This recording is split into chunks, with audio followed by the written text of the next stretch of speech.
Ithaca an island? It is. And the island of Ithaca. Or the college that Tom Green attended in Road Trip. Ithaca. I kept expecting him to pop up in the movie, and he never did.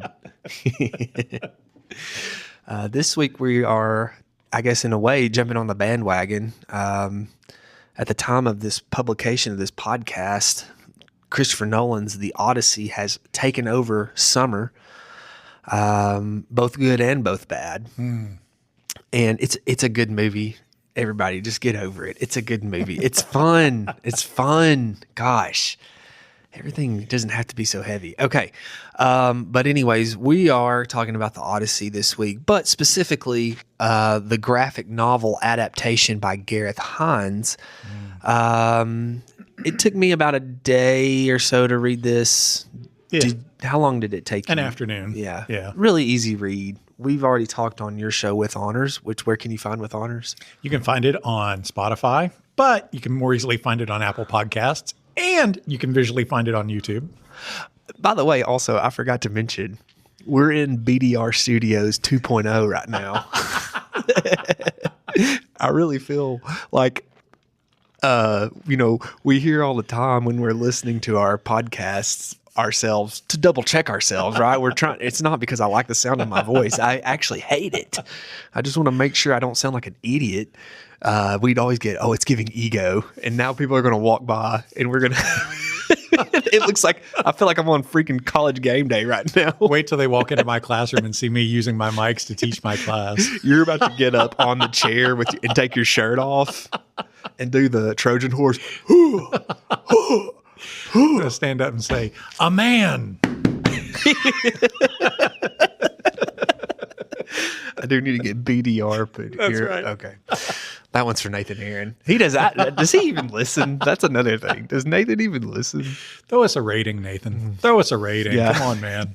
Send us the eggplant emoji if you're listening. Because it's his favorite. That UW. Yeah.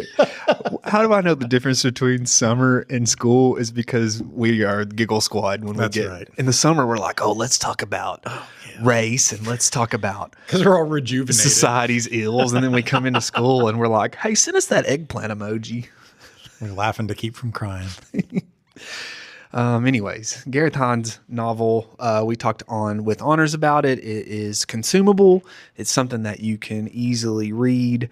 And also it's something that we've both brought to the classroom. I've read it in class and you have as well. But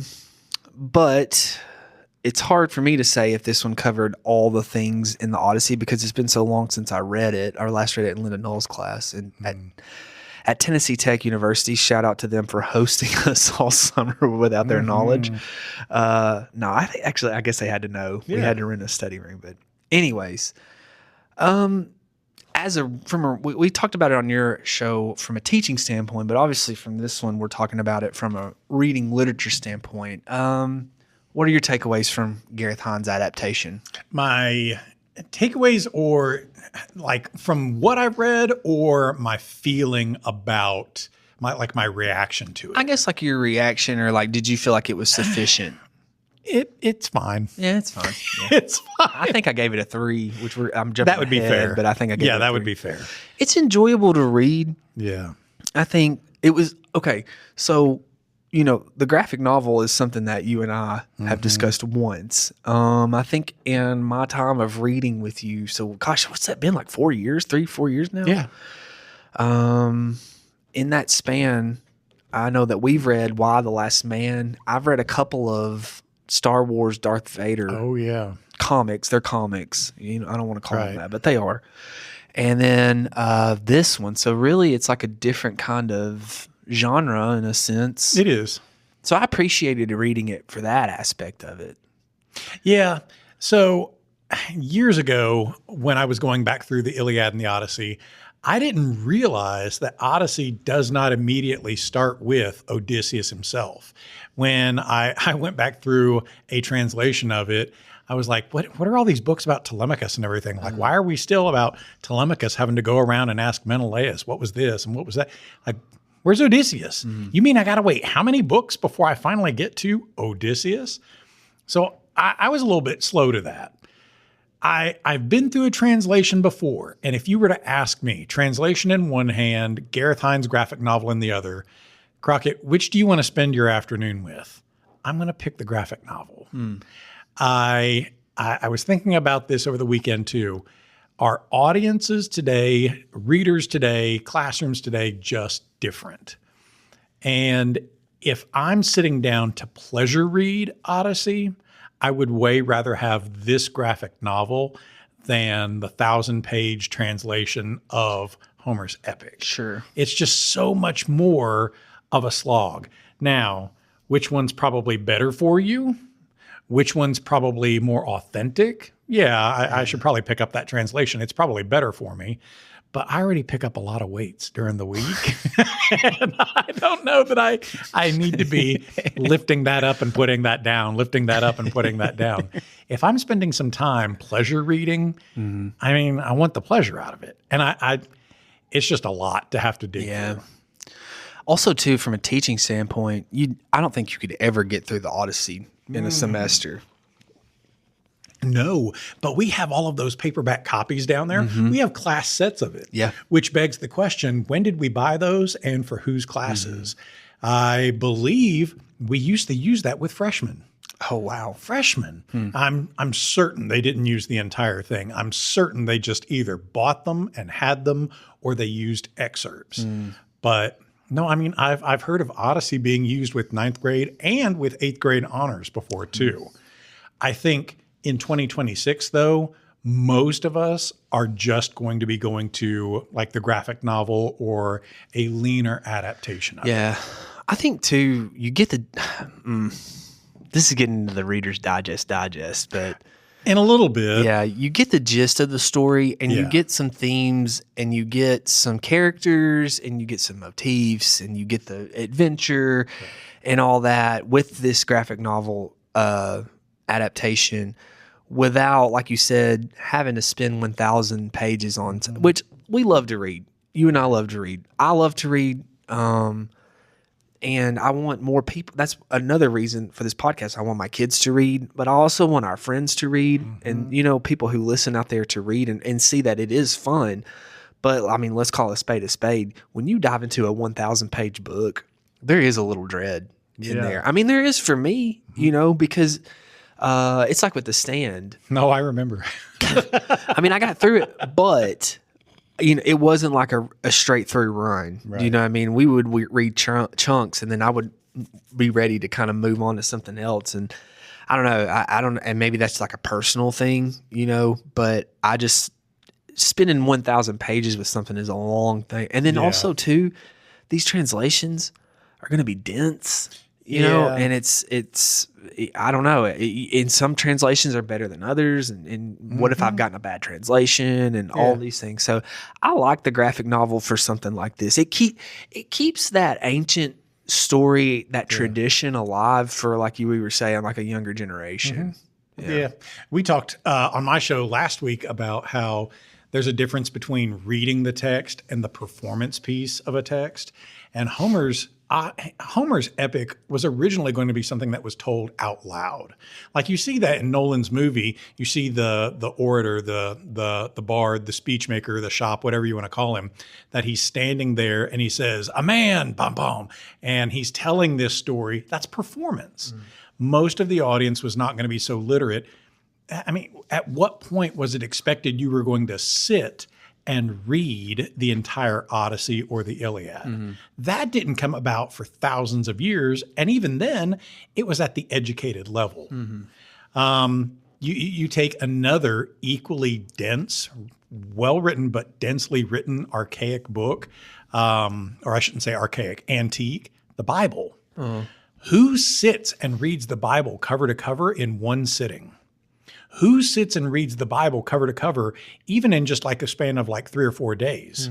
You read it a chunk at a time. And I don't think the Bible or any of these collections were meant to be read all at one swing. You talk about taking The Stand in 300-page chunks. You read your passage from the Bible and you reflect on it. You read another passage from the Bible and you reflect on it. And probably most people don't even read the Bible linear, Genesis all the way through. Right. You focus on this passage and then this passage and you bounce around. So if you're going to take something like the Odyssey and you're really going to read the translation, you might read book 1, or you might read part of book 1 and reflect on it, and then read another part of book 1 and reflect on it. That just takes a lot of commitment. Yeah. And again, I love 1,000-page books too, if it's a well-told story that I can slip into. Pleasure reading is one thing, but reading for purpose, like that takes a commitment to do.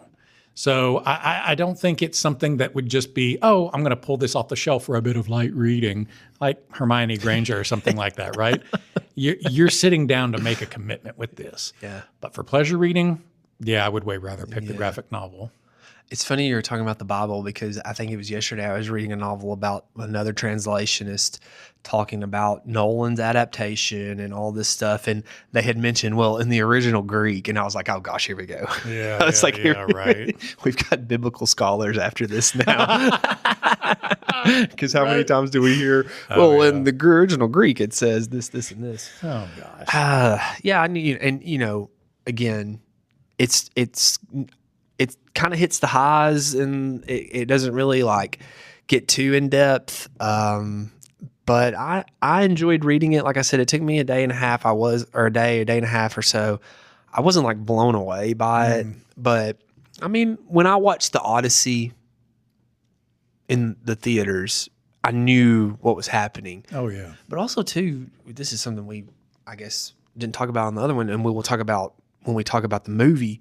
But you and I noticed a few scenes that resembled Gareth Hinds' translation. Yeah.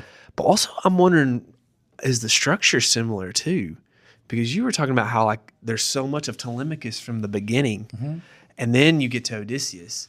Yeah. But in Hinds' translation, we start, at Ithaca with Penelope and with the suitors and with Telemachus, and then Mentor shows up, and then Telemachus goes to Sparta, and then we go to Odysseus and Calypso, and it kind of does like a back and forth, and that's what what Gareth Hinds' translation does. So yeah, I think it's so. I have I don't know, it's not a huge collection, but it's a sizable collection of graphic novels.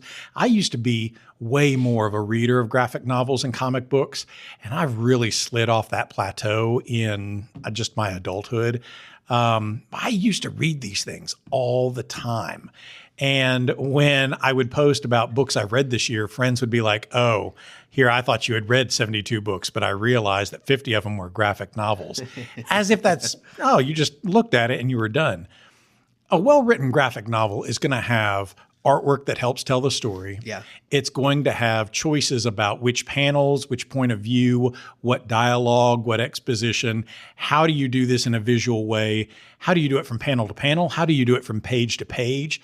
The layout is going to be different. It's a really artful walking you through of the story. So it's not meant to just be, I don't know, the Reader's Digest cartoon version of something.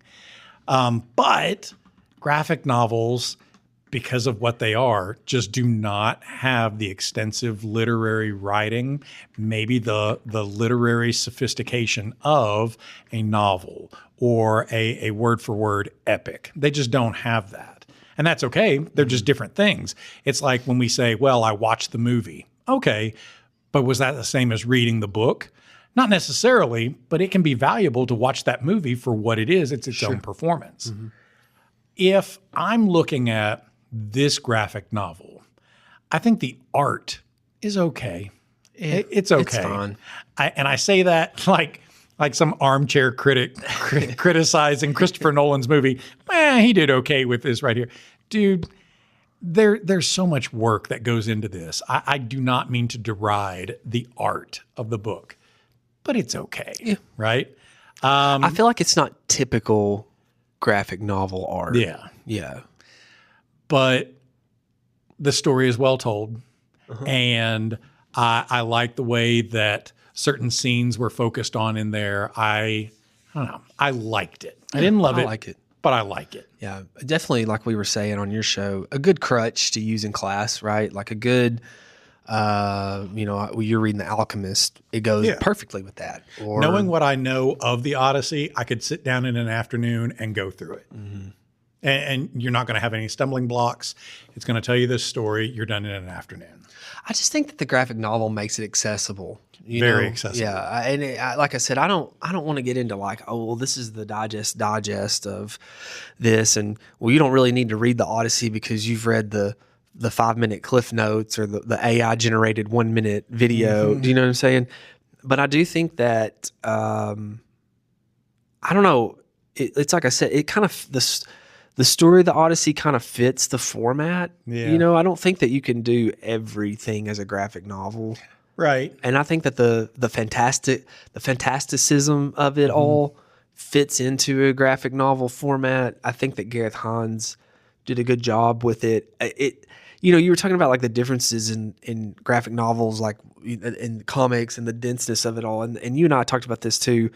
I've never read Mouse, but I have looked at it at McKay's because I've wanted to buy it, and gosh, it's so expensive at McKay's. Oh, I know. I'm sure I could find it for cheaper somewhere else, but I opened that and there's a lot of there are a lot of words in there. Yeah. So I think okay, this has got some substance to it, and I think that Sandman. Oh yeah. I'd say that there's like some substance to these, and I think that Gareth Hinds' graphic novel is probably targeted towards a younger reader. And I think that just makes that story accessible. Yeah. Because we want people to read, right? That's right. What we keep kind of coming back to is I want my kids to read. You want your kids to read. We want our students to read. I want my friends to read. And, with my friends, they're not really readers. My brother listens to audiobooks. And another one of my friends listens to audiobooks off and on. And I think that this is like a good way to say, hey, let's go watch the Odyssey together. But before you do that, read this real quick. Yeah. And it gives them like a day or so to read it. And you know what I mean? And it just opens that door to more people reading. But isn't that also good? Because if you're giving them that accessibility of, let's say you're starting with a young child in the picture book version of the Odyssey, the pictures, whether the kid can actually read the 7 words on the page or not, the picture helps tell the story for them. And I recognize the story. Mm-hmm. I know what's going on in here. So then they graduate to the next level of reading the graphic novel. Well, if they're interested and it's done well, they're going to want to know more. Oh, can I, like, what's the actual page of it? And if you have that classroom experience, or heck, if you're just an interested reader, you really got into the Odyssey. I want to know what Homer's book really looks like. Then you get into the literary form of it, the poetic lines of it, and the form of the epic where they call upon the muse for inspiration. Oh, muse, tell me of that many troubled man, that man of constant sorrow, right? Like it's such a lofty tone, and it's a whole different way of presenting the story. Mm-hmm. You've graduated from the accessible, neat version of it, the audiobook version of it. Now I want to get into the real story. I want the lore. You want to get into it. It's kind of like with Romeo and Juliet, teaching it to freshmen. That it's really their first introduction to Shakespeare, so the language is over their head. And I know that Hannah's got a No Fear Shakespeare graphic novel of Romeo and Juliet, and there are a few scenes that I wanted to make sure that they didn't miss, and so I printed off like that scene, and we would read it, and then I would give it to them, and I would have them read it, and there were a couple times, the students, the good ones, yes. where they're reading it, and you can kind of see them do the, like, okay, like I understand that. So yeah, I think that there's value in it. We're kind of on a classroom angle, which you need to go to With Honors, which where can you find With Honors? You can find it on Spotify, Apple Podcast, and YouTube. That's the teaching angle of it, but from a reader's access angle of it, like I said, it just kind of helps kind of clear some things up, I think sometimes.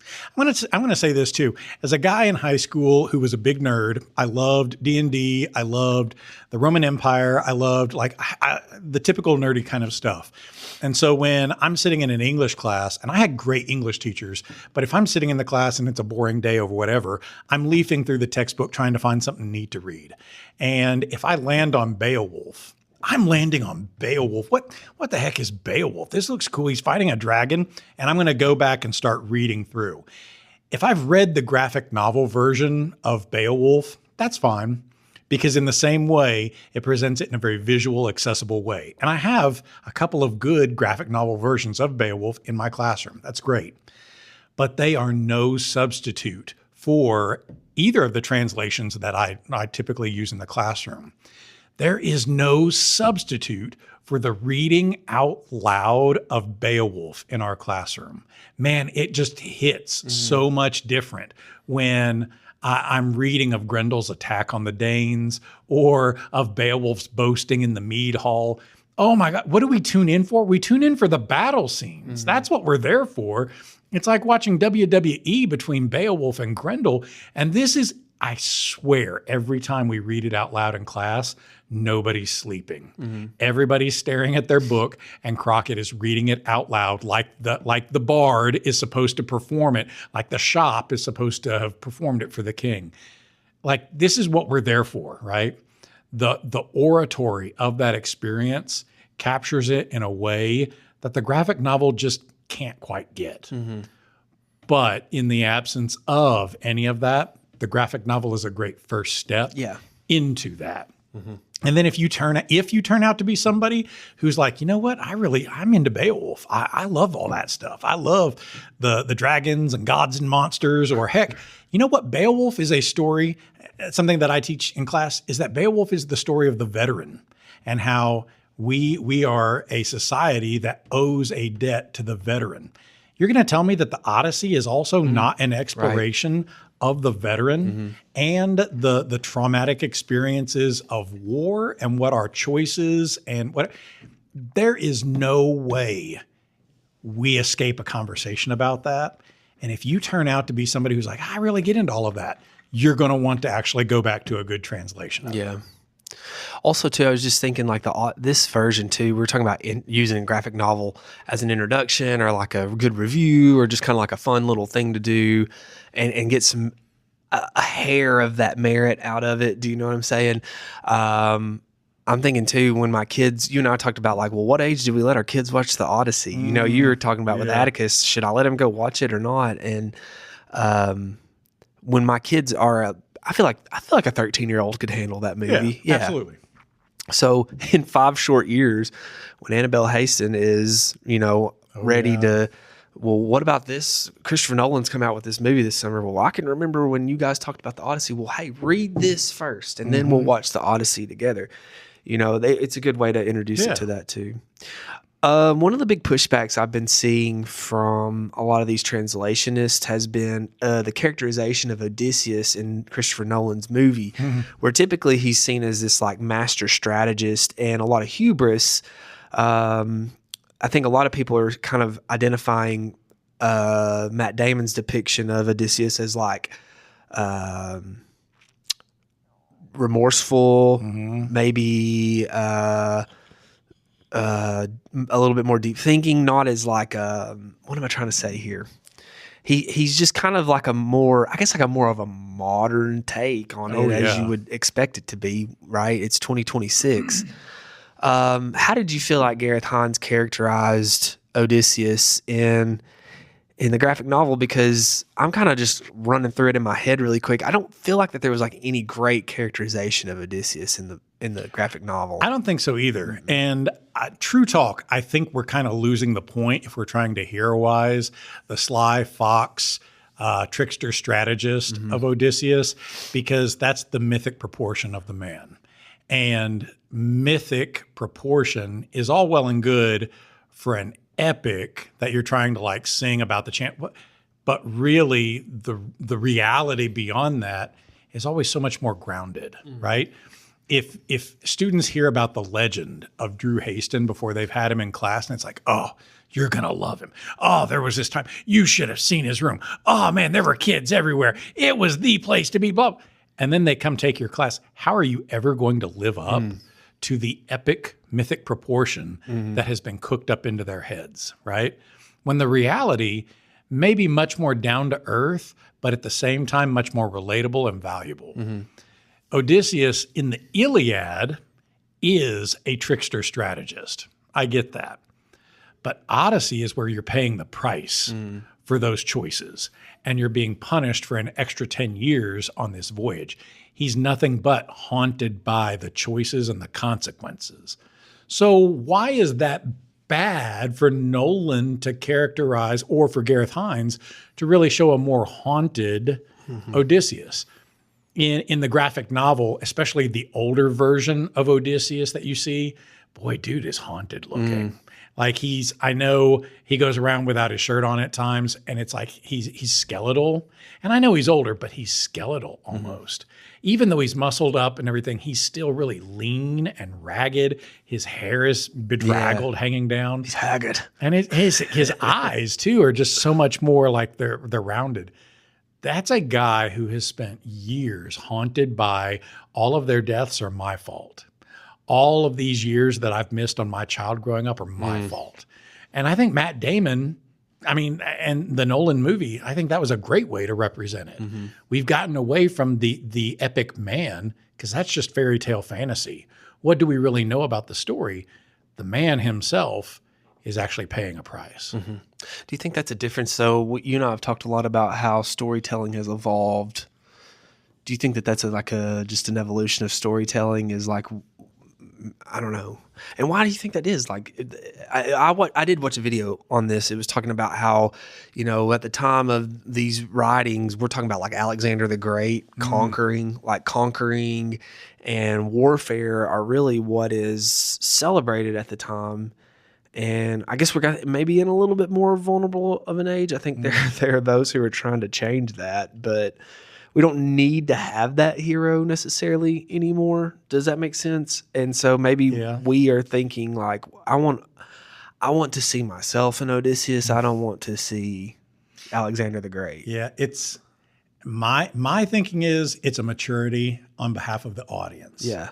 That if you're looking at our epic heroes being portrayed as larger than life, why do that? Because they are supposed to embody these values that I myself need to strive for, but values that are larger than me. That society is more than just my self-preservation. It's about the wisdom, the honesty, the truth-telling. It's about strength. It's about honor. All of those things are more than I am. If you look at Beowulf, as he's characterized in the epic, he does pay consequences for things that fate is eventually turned against him. But in the epic, Beowulf is not committing any sins. But because of the degradation of his society, things come to an end. I think that's pretty true across most of the translations. It's not until the 20th century, when you get to the movies made about him, that now we start depicting, now there's a consequence in his character. And if you think about the 2009 animated version of it, they misrepresent some things because, that's how it happens in the legend. But that's not how it really happened with the man, because people are flawed creatures. You do the same thing with Superman. That Superman in the 1930s comics was faster than a speeding bullet. He's able to leap over tall buildings in a single bound. He represents truth, justice, and the American way. Nobody ever says that past the 70s and 80s. It is not about truth, justice, and the American way. We become gradually more jaded in our depiction of Superman, and Superman falls off our radar of preferred superheroes. Who replaces him? The Dark Knight, Iron Man. Iron Man's so much more popular than Captain America is, and it's the same kind of thing. We're looking at flawed characters who are struggling with alcoholism, who are struggling with taking justice into their own hands, because we see ourselves in that hero. So it's a maturity of audience to see Odysseus cast as a man haunted by choices and not just the sly, clever fox. It kind of goes into what you and I talked about with Star Wars, though, is when you talk about how, the original trilogies were kind of fun and, there was a little darkness, but it was like fun and we're on a space adventure and all these things. And now like the audience craves, give me dark, when you watch those fan-made clips, it's always like Darth Vader like reflecting on, I killed Padme, didn't I? I really did that, or I think I've got kids out there somewhere, and I'm gonna find them, and so we kind of do crave that darkness a little bit. Because on the surface, the space battles are fine. And swooping in to rescue the princess, even among the original trilogy, we've talked about this before, that A New Hope is my least favorite out of the original trilogy. But it's the one where it's like, oh, swoop in, rescue the princess, not today, and never tell me the odds, whatever. That's fine. But which one do we really like? Empire Strikes Back. And it starts to get darker when you find out your heroes are not your heroes. And the big bad guy is a lot closer. And, oh, man, my teacher lied to me? Did he really lie? And From a certain point of view. From a certain point of view. Even Return of the Jedi, which has some cost and consequence, but a little bit more heroism, still only comes in second. The idealism of it is fine on the surface. It's fine when you're a kid to have that. But really, when we start facing accountability and the grittiness of choices and consequences, it's like the audience is demanding more because we're becoming more sophisticated as the reader. It's almost kind of too like with these adaptations and with the continuation of a single story like that.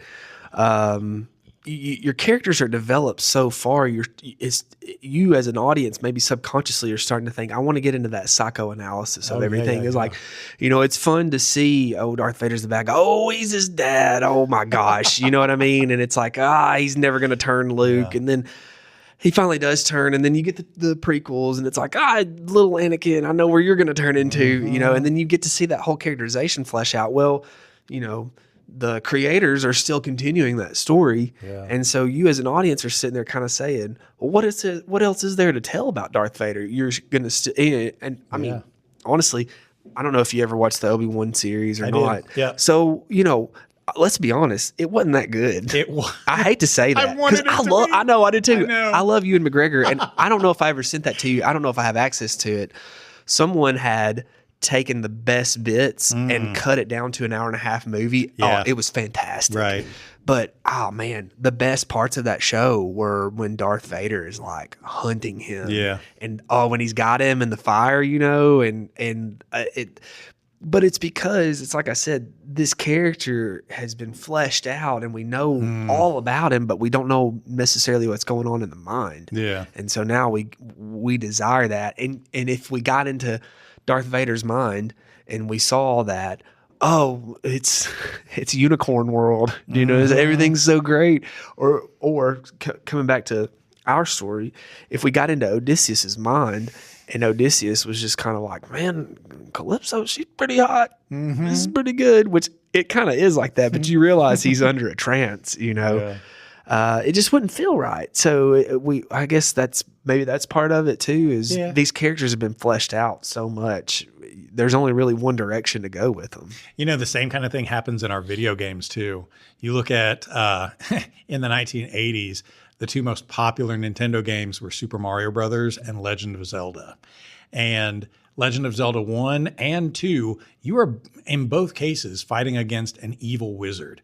But it's so often in bright colors. Heck, even when you're going into the caves, I know it's dark, but still, it doesn't feel that dark of a video game.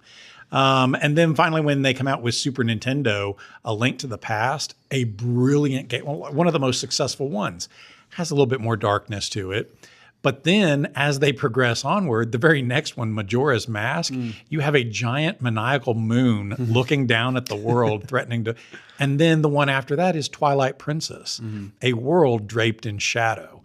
And then by the time you get to the Wii, you have where you are now like trying to regain all of your memories about Princess Zelda. Have you done something wrong that you don't remember that you're having to account for? Is Calamity Ganon your fault? Like, what happened here? So it's all piecing together the psychoanalytical, are these my consequences and choices coming back to haunt me? But that's how Odysseus is portrayed in Nolan's movie. Yeah. Because he keeps being like, where are my men? Right. Yeah. Who are these sea people that are coming to destroy our society? Who is that? We were talking about Odysseus's character really not developing much in the story, in this specific adaptation. I don't know if I'm ready to say he's static in it or not, but do you think that is a disadvantage to the graphic novel? Is especially with a story as dense and deep as the Odyssey, where we're really going to be taking like the key highlights here of, okay, he's with Calypso, he went to the Cyclops, he went to Circe, he went to by the Sirens. Do you know what I'm saying? Like we're going to take these big key highlights that everybody knows about. Do you think that maybe that it's a victim of that to an extent? That what is keeping him a static character? Well, just like the graphic novel format, maybe we can't develop our characters as thorough. Right, because I think you're only going to have so much depth to storytelling. I say that. Sandman you brought up earlier, and Sandman is chunked up into 10 different trade paperbacks. So you're telling like so many different comic stories over this time period. That's years worth of comics that this was telling a story of. But it's all in 10 different volumes. So you're able to elaborate so much more. We're talking about one volume for Odyssey here, right, one volume for all of these books. So for accessibility's sake and for it being what it is, you just got to tell the story. Yeah, there's really only so much you can do. I do think that an intelligent reader is probably going to think about that, oh man, yeah, he's wasted a whole lot of years of his life. Oh, wow. He did get back, but his dog died just before. Oh man, that's so sad that his dog saw him and then died. But really, we're not getting into a lot of, oh man, overarching consequences for this. We don't. Yeah.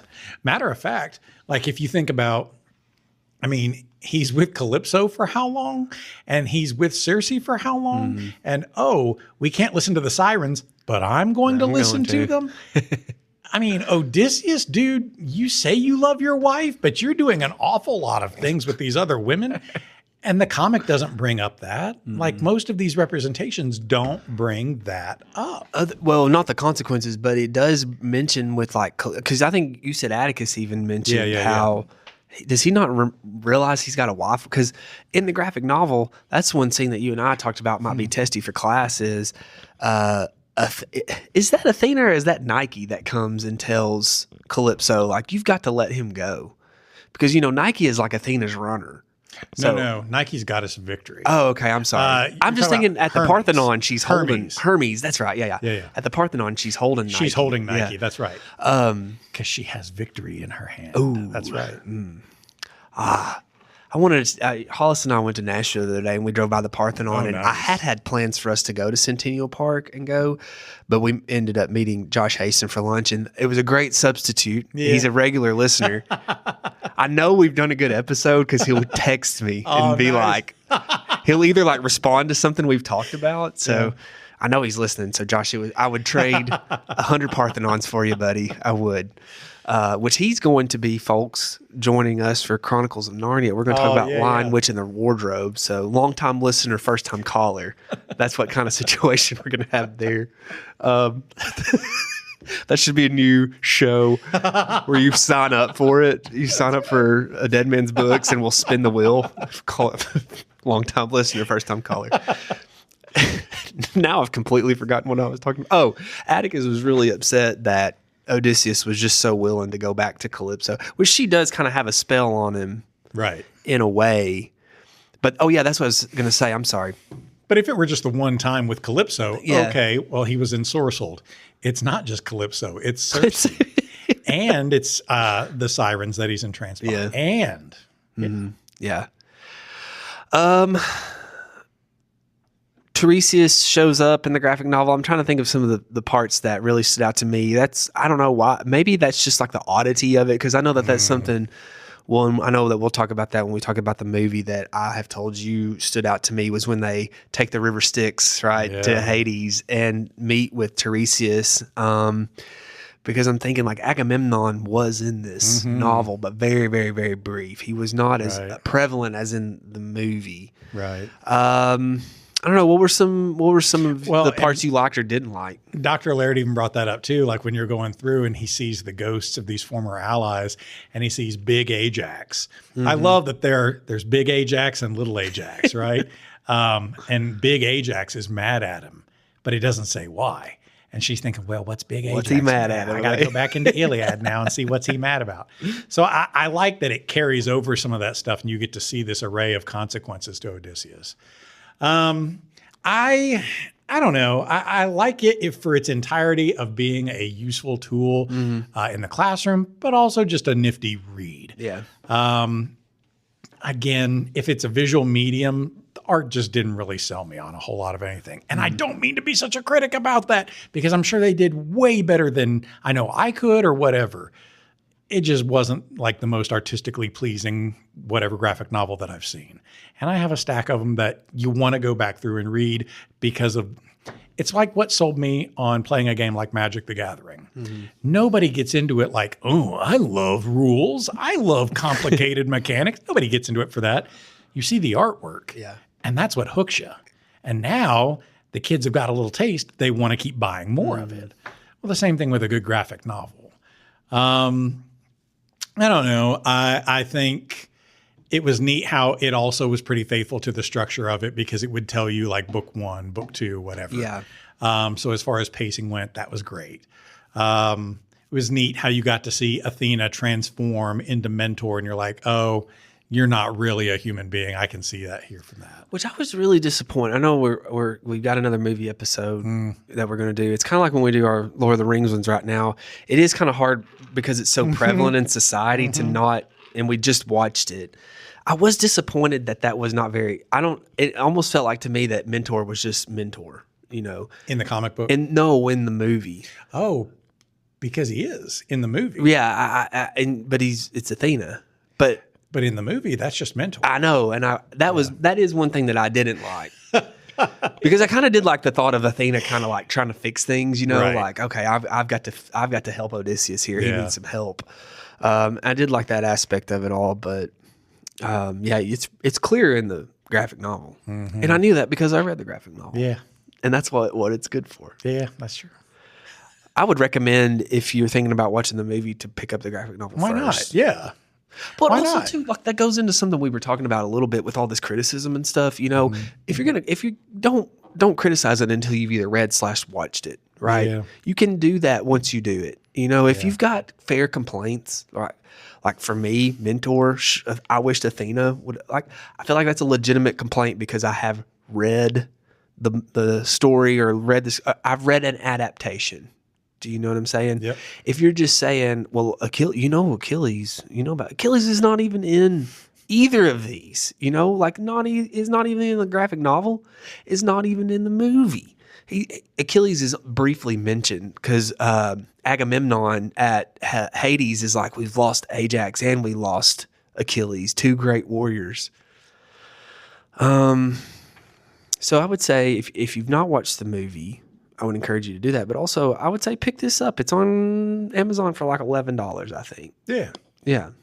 And also, I mean, you and I are critics of something that we're reading, but we're also just, I'm just a casual reader, right? I teach high school English and I read books.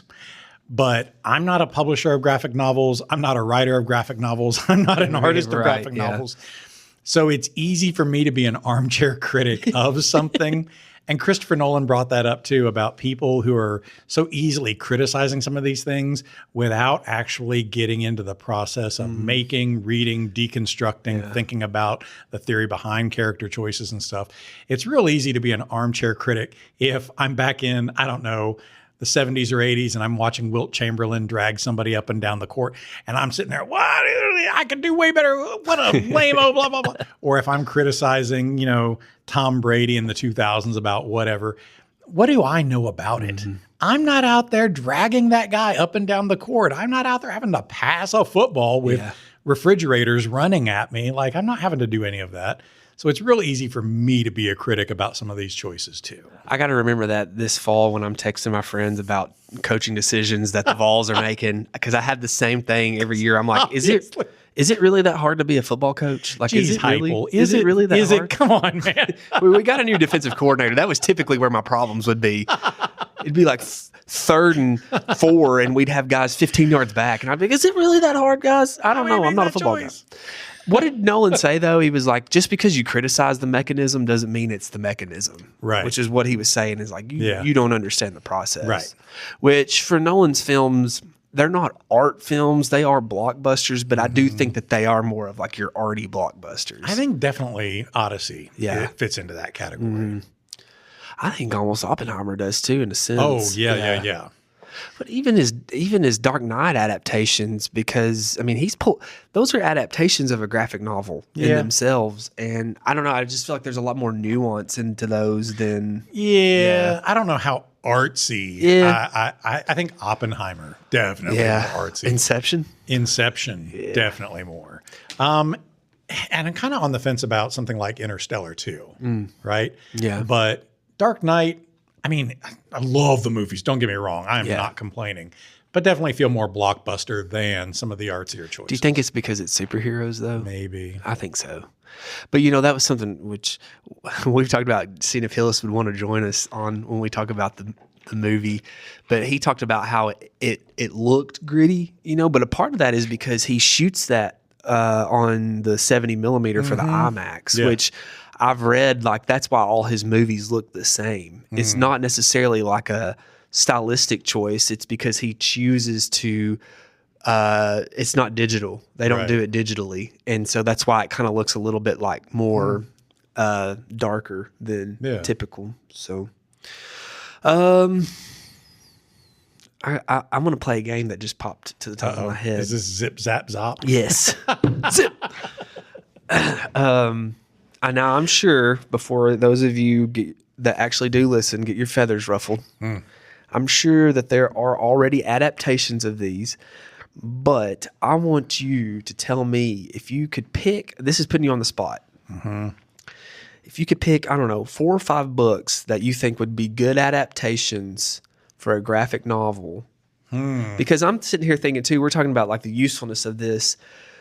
I talked to you on your podcast, With Honors, which where can you find With Honors? Oh, you can start off Apple Podcast and YouTube and then finish up on Spotify. And you hit the trifecta. And where can you follow on? Oh, you can follow it on Instagram at Free Zone Radio Podcasts. Yeah. And that's showbiz. It is. Shameless. God, I feel so skeevy and slimy. No, we've done all that. We've done all that to get 0 followers. I'm sitting here looking at the library of the stochastics, and I see Dracula, and I'm thinking that would be a good graphic novel. That would fit a good adaptation of a graphic novel. And what I was going to say is, on With Honors, we talked about how, when I coached soccer, every day was not a rigorous practice because you would exhaust your players. You had to have a little fun. Same thing in class. Every day can't be balls to the wall rigor because you're going to exhaust your students. They're not going to want to come to class. The same thing with reading. You and I have talked about, I love to read dense things. I love to read meaningful things. I love to read, I guess, like real literature. But it's good to have these graphic novels that are fun. They're kind of like a bite-sized type thing. And in this situation, I get to read a classic story and kind of go back through that and refresh my memory of like, oh, yeah. I know about Odysseus and the Cyclops and all that stuff. So very useful. Can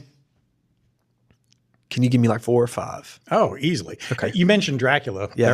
There are some good. I'm sure that that's what I'm saying. I'm sure that there are. Because you mentioned Dracula and I thought, ooh, Frankenstein. Yeah. And there are several good ones of that. I'm sure, yeah. Yeah, and also I want to be careful about this too. As somebody who is just saying I'm not criticizing the form itself, sometimes that comes to mind because of Mr. Ray Bradbury and Fahrenheit 451. Yeah. That we think, oh, well, people are slipping into the digest version of. Mr. Bradbury himself was also a huge fan of comic books. Okay. So we have a pass. And dinosaur movies. So he liked those too. Did he get to watch Jurassic Park? Oh, when did he die? He didn't die until, he was alive for Jurassic Park. Good for him. Good for him. He was. Oh, yeah, he was alive for Jurassic Park. Oh, they should have got Ray Bradbury to play the professor, dude. Oh, my gosh. Just him rambling, coming out with that little cane. When I was 4 years old, I fell in love with dinosaurs. No expense. Built my wings on the way down. Yeah. And then he like looks at his cane. Oh, my God, I'm alive. I pointed at that T-Rex and I said, live forever. We brought these dinosaurs back from the dust of time. I don't know if this is my first choice just because we're already on a kick for it or not, but Lord of the Rings. Oh, yeah. Like, that's going to make a good graphic novel. Again, if I could pick from 5 or 10 artists who I've seen some showcase of their work, Lord of the Rings makes a really good graphic novel retelling. If I'm also picking some literature, what would be a good one in my AP class? There is a graphic novel for Kite Runner. I don't know that I love it. And I think there's a graphic novel for Alchemist too. Oh, I think that there is too. Yeah, I think I've seen it. I want something gritty. What about The Road? Ooh, that'd be really That'd be dark. a good graphic novel. Yeah, that'd be a real dark one. I'm seeing in my head so many panels that are just mostly black or gray, right? It'd be a me very too. bleak Yeah. one. Do you think that like a darker storyline fits a graphic novel better? And why is that? Fits it better, or I don't know. There have been some graphic novels that I've read that are just very dark pages. Yeah. It's easy, I think, to represent a dark story with dark panels. Great. I kind of want some of these plays that we've talked about too as graphic novels. Like what? Fences. Oh. Or even Death of a Salesman. Or Equus. That's a joke. I really do The not. rated X. I really do not The want. rated Xmas. I really do not want that. Please, God, no. Hey, what about Cold Mountain? We're just looking here at my library. That'd be neat. That would be a pretty. That'd be a good That one. would be a good one. Yeah. Charles Fraser never email us back. We'd give these great ideas. How many days has it been It's since been they've too ghosted long. us? I don't know, Calypso. You'd have to tell me. Pass me some of that Lotus. Mr. Fraser. That's what.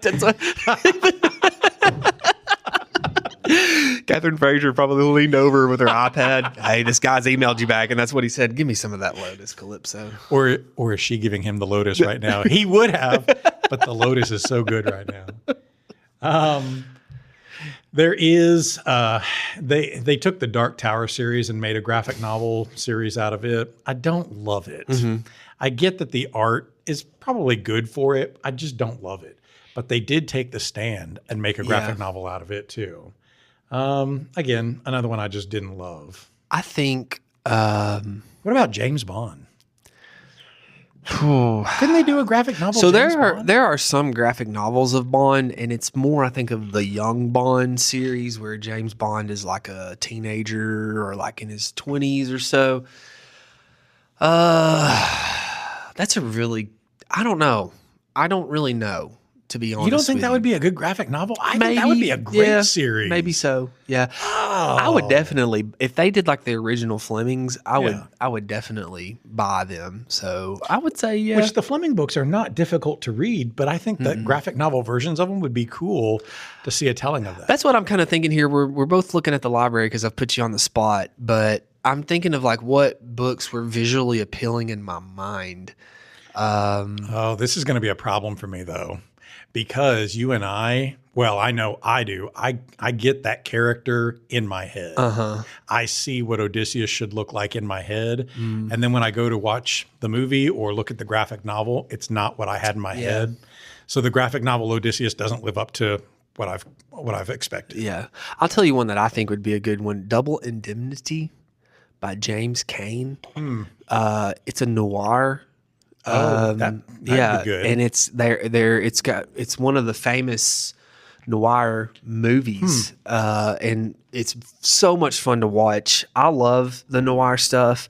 It's got the typical, there's a scene, oh my gosh, it's so good. He goes to the lady's house and it's just the typical like shadows they like cast across his face. There's one, I think you can only see like her lips when she's talking, you know, it's just like, and I think that to me, that would be like a stunning graphic novel to have that like noir type mystery and things like that. Maybe there is one, I don't know. You could do panels where you're like looking through the keyhole and you don't need tons of Yes. exposition. Maybe we need to do that. You can draw. You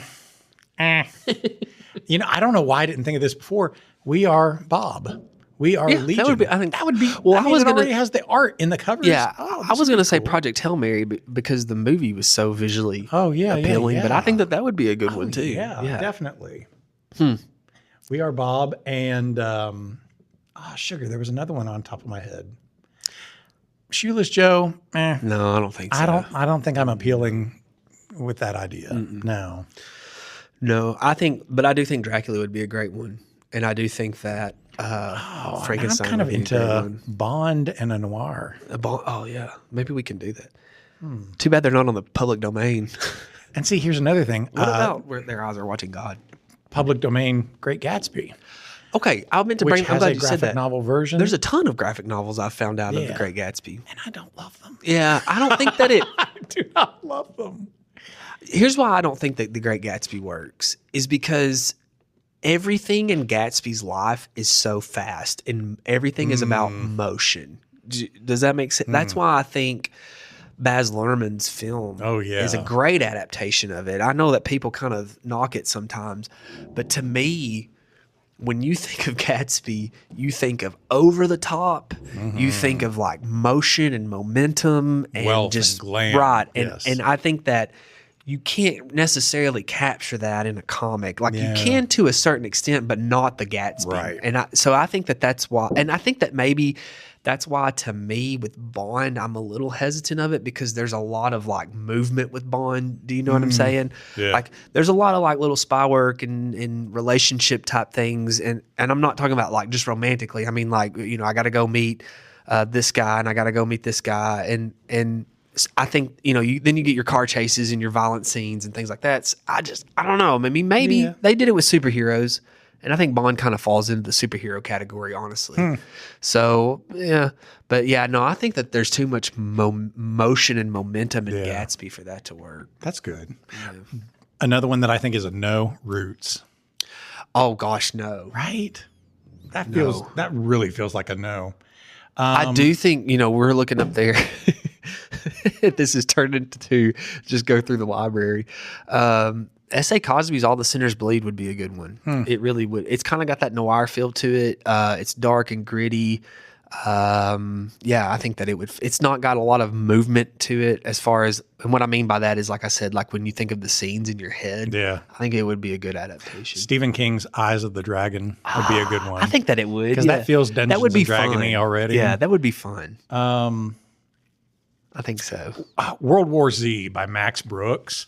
That would be cool because it has the zombie apocalypse angle to it. And so you could do a graphic novel with zombies, but also getting to do these interviews with people along the way where they're telling their own versions of stories. That could be neat to do. Yeah. Because they're just doing these recollections with zombies. Now I wish we could do a graphic novel. I wish we could do a noir. I'll just get AI to do it for me. Prophet Song. Prophet Song would be a good one. Would it? That would, yeah. I'm divided about that. I just think maybe for me in my head, graphic novels, it's appropriate for them to be dark and gritty. Because you and I have talked about, like, why does it seem like darkness is more literary? But one of the vehicles that we really loved about Prophet Song was that it was like this continuous chain of writing and that there was no break for paragraphs or dialogue, that it was just that. And what a neat way of telling the story because you're forced to hurry along. Whereas panels bite-size a story and they make it feel more contained. I don't know that I almost feel like a graphic novel trivializes a story like that, which is probably why I also don't like the idea of a graphic novel for a Kite Runner. It just trivializes it. Yeah. I've got to read that. You gifted that to me, and I've still got to read it. Oh, yeah, because AP class is going to be talking about that pretty soon. Man. The Kite Runner. It's such a good one. It's been fun reading with you. Yeah. It's been fun reading with you. All right.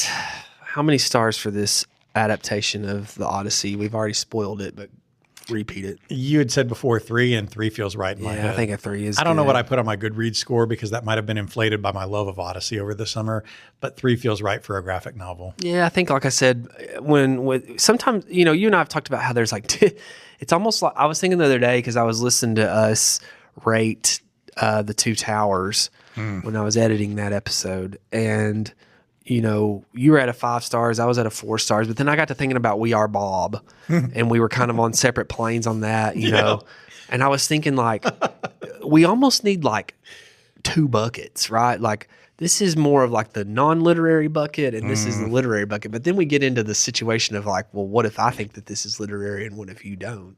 Well, that's what this is for. For the same thing. I feel like a sinner if I don't highly rate a Shakespeare play. Sure. but I'm also not the guy who sits there and reads a Shakespeare play for fun. You might watch a movie for fun, and maybe you're watching Macbeth for fun, but I doubt it. I think most people don't. I'm a guy that did a podcast about theater and plays, and I still don't sit down, ooh, let's watch Coriolanus or whatever. I don't do that. Or Acus. We've got to talk about Amadeus this season. Oh, yeah, we do.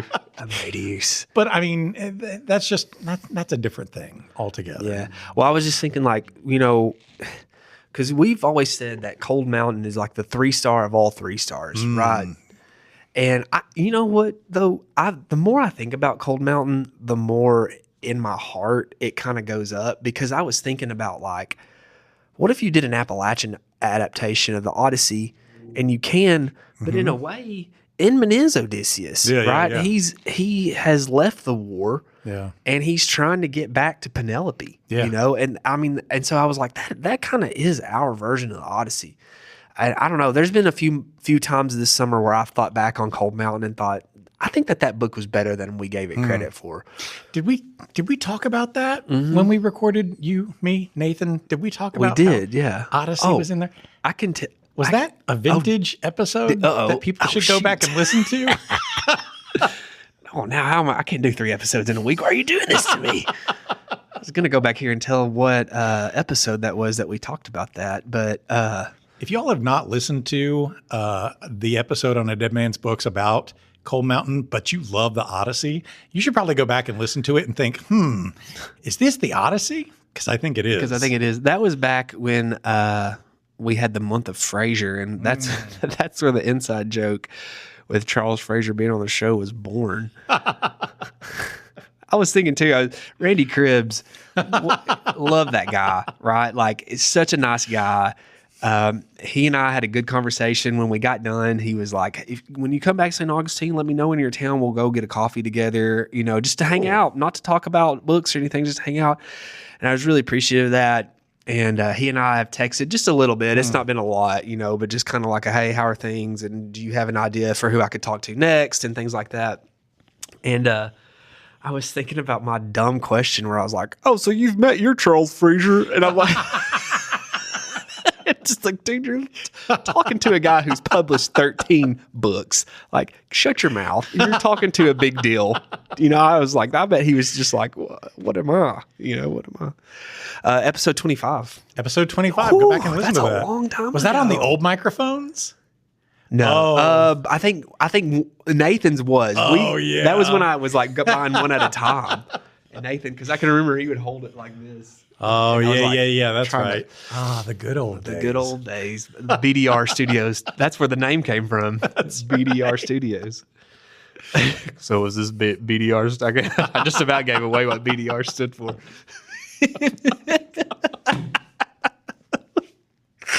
Oh, my God. Yeah, episode 25, if you want to go back and listen to Cold Mountain. You know what? I am doing the movies on Mondays now as our own episode, so we will do a vintage AD&B on that. I'm gonna have to go back. I'm gonna have to go back and find that. So, I mean, if they go watch that movie, think about how Inman is Odysseus, haunted by choices in war, trying to get back to his woman, and beset at every single way by suitors. That is true. Yeah. Oh wow. Yeah. Charles, he did it, and we just. That's right. Well, at least I was like. I like book. No. I thought about this. Too many words. That's what I was then. Book too long. Too many words. I thought about this the other day when we were sitting with Dr. Laird, and I told her, I kind of got the idea that the Odyssey is really not even about Odysseus. It's about how we all yearn for home. And she said, well, good for you. And I felt like I was something. And then I've spent the rest of the summer and I'm like, you caveman. Of course that's what it's about. Everybody gets that. The dog gets that. Like, everybody gets it. I like how she like pet your head. And she's like, well, good for you. You're a good boy. Good for you. Here's a candy. Probably in her heart, she's like, oh, these kids. I had you in class and it took you that long to get to that. Yeah, well, it took Odysseus how long to get back home, so I at least got there faster than he did. Yeah. Okay. Okay, on a 1 to 20 on our psycho scale, which is the worst scale of all time? Graphic novel? Yeah. Ooh, 10. Yeah, I'd say 10. My gut tells me 10. Yeah, I'm at like a 10 or 11, maybe a 12. I just keep thinking about, like I said, it is useful for what it is. And I think that there's some value in that, right? Yeah. It's useful for what it is. For the adult reader, it is a review. Mm-hmm. It is like a remember this type of thing. It's a bite size. I've been reading dense, too many words, like I've been saying, like a caveman, and then I can read the Odyssey. I got pictures. Yeah. But for the young reader, it's a good introduction. It gives us a chance to talk about Odysseus, introduce that, and then hopefully inspire them to, okay, well, I do want to watch Christopher Nolan's movie, or I do want to watch The Return with Ray Fiennes, or I do want to watch you know what I'm saying? Yeah. Well, no, now I've watched. I do want to go back and see where did people are upset about this? Why are they upset? Yeah. I'm going to go back and read. So, I think it is good. So I'm going to put it at like 11. Okay. I think it's good for what it is. I'm staying at a 10. That's fun. It is the 3 of 3s. It is. Is it the 3 of 3s? It's an old graphic. It's an old 3. It's an old, good old 3. Just an old 3. How much would you pay at McKay's? If I had to, you know that it's going to be pricey at McKay's. Yeah. McKay's nowadays, that's probably like a $20, $22 graphic novel. What is going on? In my heart, though, I'm thinking we probably Okay. want to pay like $10 or $11 for it. I forgot that we had a new system of trying to figure out how much we would pay for it on A-Books and then seeing how much it is on A-Books. How much would you pay for it on A-Books? I'm going to try to find it for $5 or $6 on A-Books. $5 or $6. I'm going to say, $5. God, I'm so bad at the Price is Right, though. I am so bad at this. It is $7. Oh, So, yeah. okay. I think I would do $7. Yeah. That's $1 difference. I didn't get kicked out of the showcase. Nope. But there are some, though. Here's one for $35. What are you doing, folks? Wow. Oh, it's signed. Okay. Oh, yeah. Well, let me put that in my cart.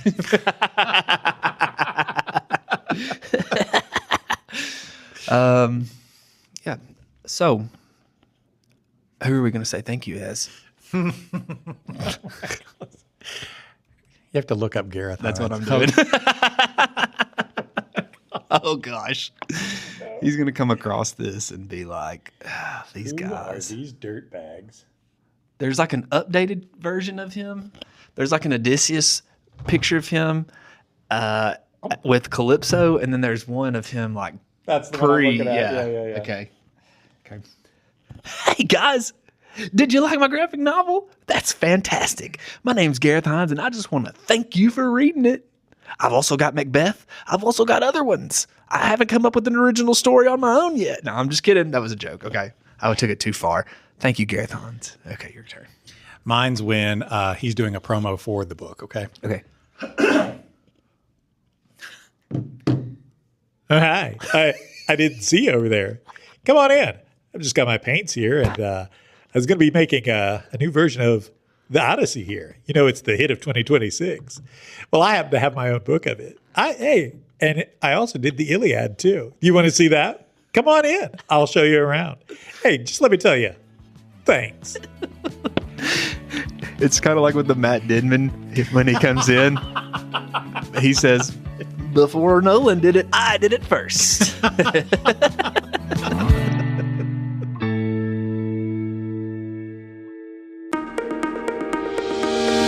Hey, if you're a fan of good conversations and fresh takes on literature and the kind of school stories that stick with you long after the bell rings, well, I've got a podcast for you. It's called With Honors, and it's where my high school students have taken the microphone, not just to analyze books or talk about our lessons, but to reflect on what we've learned this year, have conversations about what surprised them, how our literature and classroom experiences connect to their real lives. And we talk about everything from symbolism and Poe to the pros and cons of class pets, and all through the voices of smart, curious students who have learned to speak their minds. New episodes drop regularly every week, and every one is a snapshot of what it looks like when students take ownership of their own learning and have a little fun while they're at it.